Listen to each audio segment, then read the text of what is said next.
Hi guys, welcome back aboard the 44-foot DIY hurricane damaged Antares Catamaran project boat. There is good news here aboard the project boat. Both us and the seller have signed the purchase agreement and the rest of the paperwork is in progress.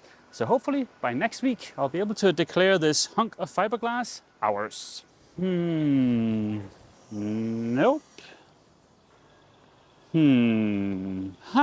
There is not a single shark anywhere around this boat. That is weird because this week's video is sponsored by Surfshark. More about them later.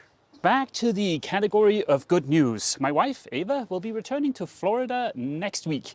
And that means she gets to be a part of the whole organizing and tidying up the catamaran, which I know she is super excited about. Now, before she left Florida, she made it abundantly clear that she would love to return to a finished headliner aboard our other boat, Athena. And under the guise of happy wife, happy life, that will be my top priority this week. Before we head back to Athena and get started on the headliner, I wanted to share the last little bit of due diligence we did before committing to this giant project. In its current state, the majority of the value of this boat is represented by the two engines, and as you can see here, they are not in the boat, they are down in the workshop. This is Todd. Todd is a really nice guy and also a diesel mechanic. He often works out of the workshop at the yard. He was kind enough to give me a hand and teach me a little bit about diesel engines. These are the two Yanmar 3YM30AEs that come with the boat. As you can see, they're from March 2018. There's a bunch of stuff that's currently not installed, like heat exchangers, water pumps, alternators, or for that matter, starters. Before we did anything else, Todd made sure both of the engines could rotate, and they both did. With that out of the way, the hunt for a starter commenced. Having found a couple of almost suitable candidates, we realized that Brian might have the old starters aboard the boat. I remember seeing a big box of engine parts when Ava and I was tidying up. Ta-da! I proudly carried my treasure back to the workshop, only to realize we also needed some bolts. During the search for the bolts, we found the second starter. Before we bolted the starters in place, Todd did a quick bench test to make sure both of the starters still worked. Oh, yeah.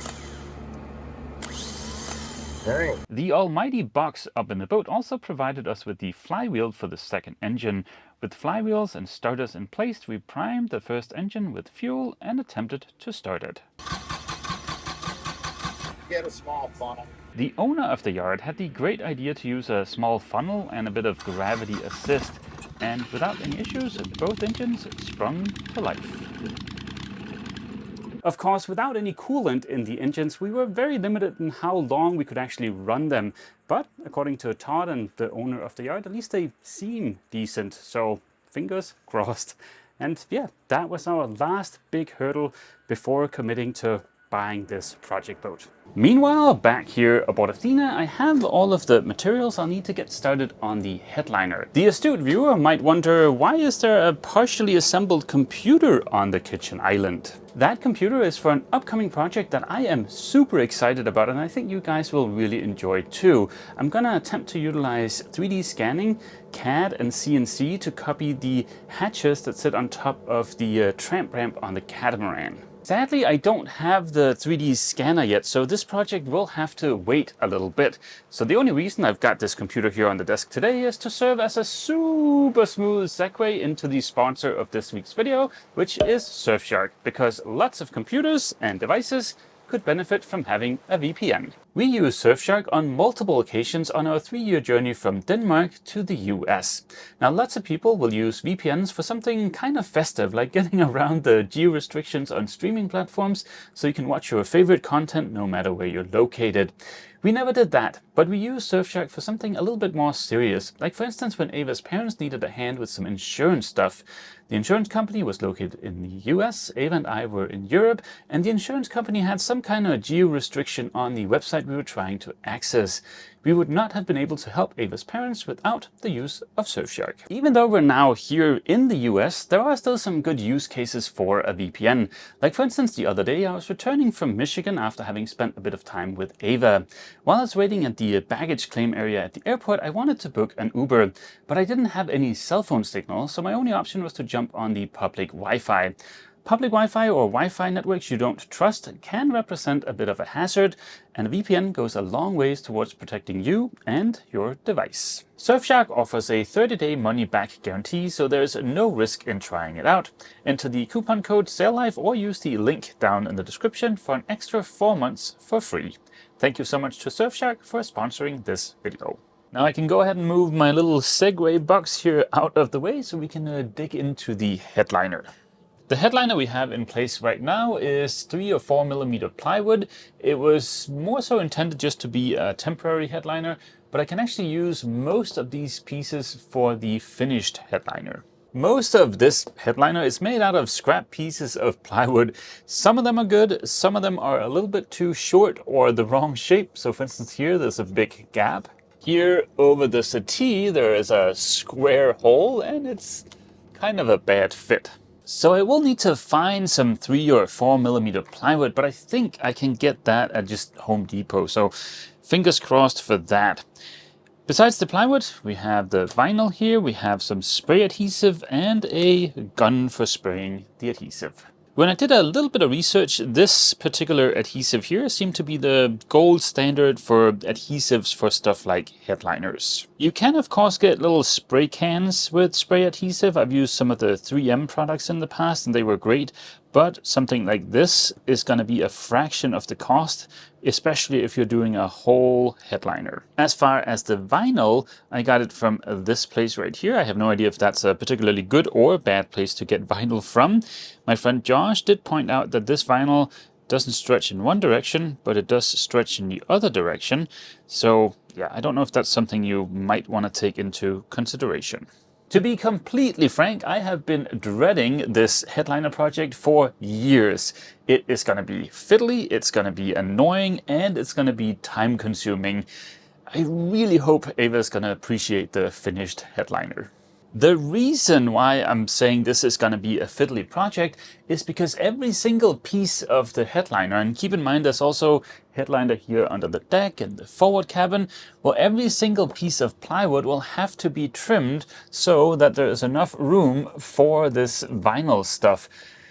So yeah, this is gonna take some time. I've never done headliner before, so this will be a little bit of a learning experience. So let's start with a nice simple one like this square right here. I think we're fairly lucky with this guy. We just need to trim a little bit on this end, a little bit on that end, and this corner down here. With the areas on the plywood that needed trimming marked, I pulled down the panel, hopefully for the last time ever. Up at the workshop, I used the track and the saw from last week's video to trim the plywood. My friend Josh has way more experience with vinyl than I do, and he offered to give me some tips and tricks. We covered the table in some plastic we just picked up at Home Depot to not get glue everywhere, and then we cut off a piece of vinyl roughly the right size. At this point, please note, we had already been to Home Depot once. What? Son of a... Yeah. Okay. Well, I guess we're going back to Homey. Yeah. Actually, that's a Harbor Freight thing. Ah, You go to Harbor Freight and get nipples. okay. Well, who doesn't love a good trip to Harbor Freight? Yeah. So...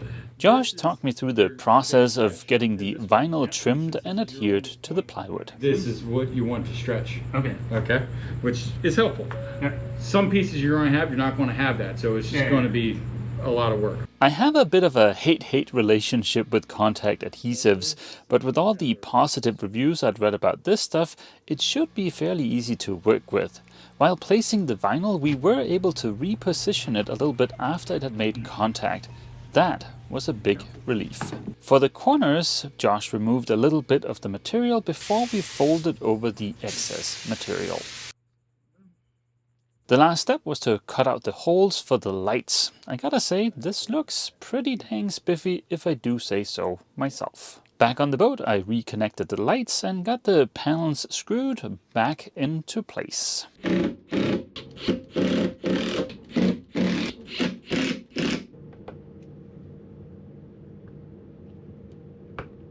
That is one panel done, only 19 more to go.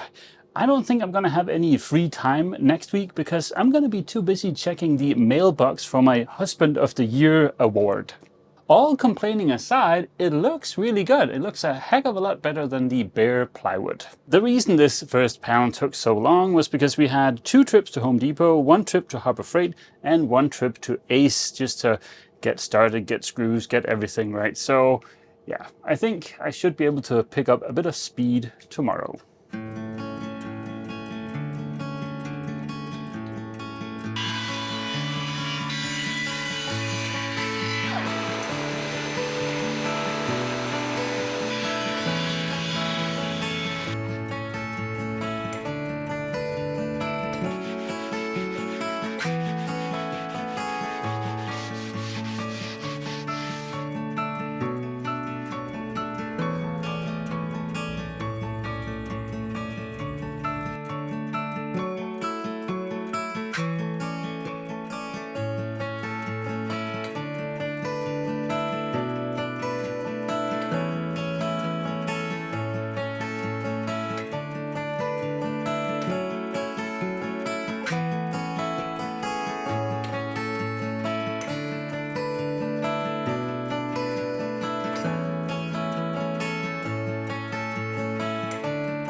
This headliner is kicking my butt a little bit.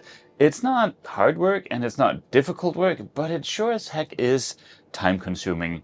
Yesterday I finished 7 panels, so that brings us up to a total of 8 finished panels out of what I thought was 20 panels. That's not counting the little piece that's gonna have to go here, or the piece that's gonna go here. And then this morning, while talking to Ava, she informed me that there's also a piece that needs to get covered up here.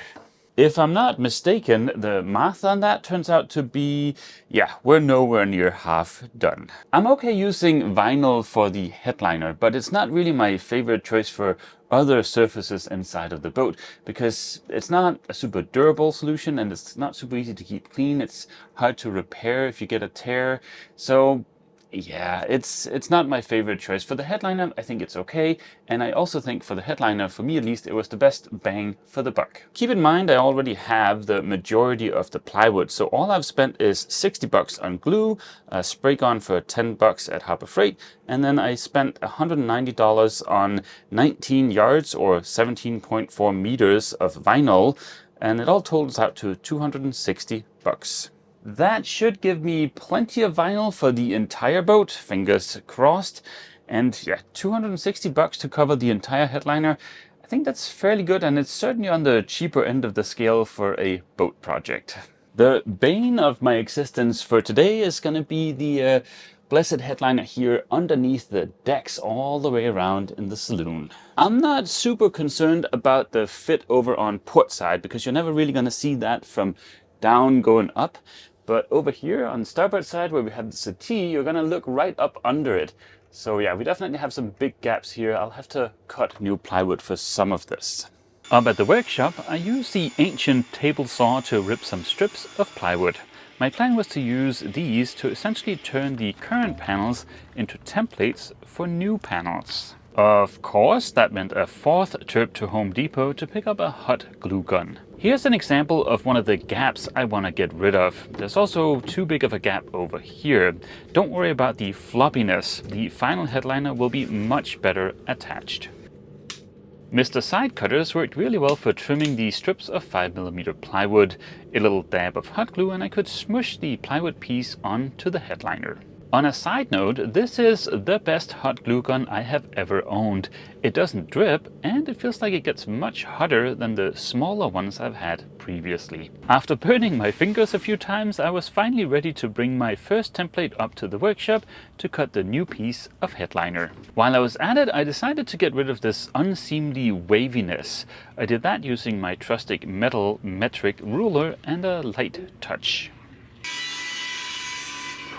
This being a boat project, of course, nothing is ever super straightforward. Like, for instance, having to remove the air conditioning vent to be able to remove the headliner. Early in the evening I had all of the new plywood pieces for the headliner in the saloon ready for vinyl and started spraying. Getting the vinyl attached to the plywood didn't really go according to plan last night. First, my spray gun clogged, and in the spirit of wanting to get it done before bedtime, I busted out the second gun, which turned out to be nowhere near as good as the first one, but it was usable. After having struggled for hours and hours to finish these, the compressor then decided to kick the bucket and die. I was able to borrow one so I could finish the panels, but yeah, the compressor is dead. Now that's a super useful thing to have up in the workshop, and I don't want to be known as the guy that first leaked the Marina Wi-Fi and then killed the air compressor, so I've ordered a comparable air compressor to replace the one up at the workshop. Add to that the fact that I'm using a lot more adhesive than I thought I was gonna do, and I haven't even started on the headliner in the forward or in the aft cabin yet. So yeah, progress is going to be a little bit limited by that. Here is an example of one of my plywood templates. As you can see, it is just a bunch of plywood hot glued together to give me the right shape. Now this one is fancy and it's got a handle. The only reason for that is because it's tiny and in a bit of an awkward spot, so I needed this to be able to hold onto it. This hole here is where I made this template, and as you can hopefully see, it is a very nice snug fit. Here's the template, and here is the finished bit of headliner. I made sure to subtract about 1 millimeter from each side to make room for the vinyl. I don't have any backer up here for this yet to screw into, so we can't really install it yet, but we can still get an idea of whether or not it fits. So it should be a nice snug fit.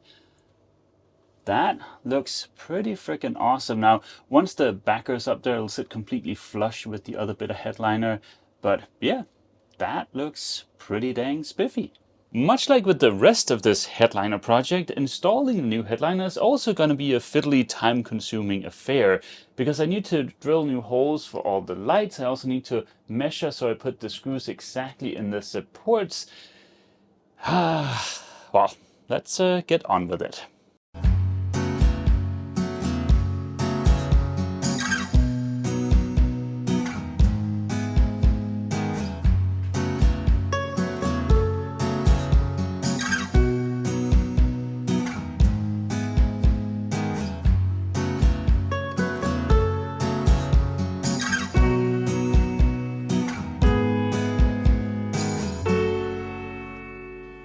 That quick 30-second-ish time lapse represents about 9 hours worth of work.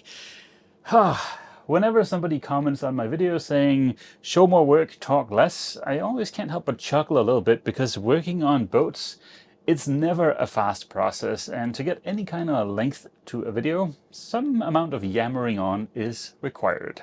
The new headliner looks pretty dang spiffy. I hated doing it, but I really like the result. Now, thankfully, I didn't make too many mistakes. In fact, I only really made one mistake.